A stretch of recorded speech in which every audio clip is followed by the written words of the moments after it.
When you're freezing samples, the most important thing is to freeze as rapidly as possible. So on laboratories on Earth, they'll dunk it in liquid nitrogen. On the space stations, everything has to be bolted down, and you can't have volatile chemicals and dangerous things floating through the space station. So if they were to get into contact with this liquid nitrogen floating around, they could potentially harm themselves. So they need something on the space station that will freeze comparable to liquid nitrogen on Earth. That way, when they do their studies on Earth, it'll actually be comparable to what goes on the space station.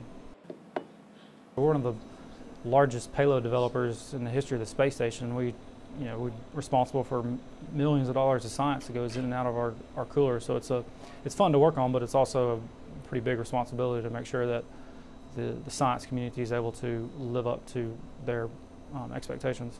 It's pretty incredible. I mean, I've grown up loving all things space, and so to be able to work on something like this and to see it go up into space is really an incredible opportunity.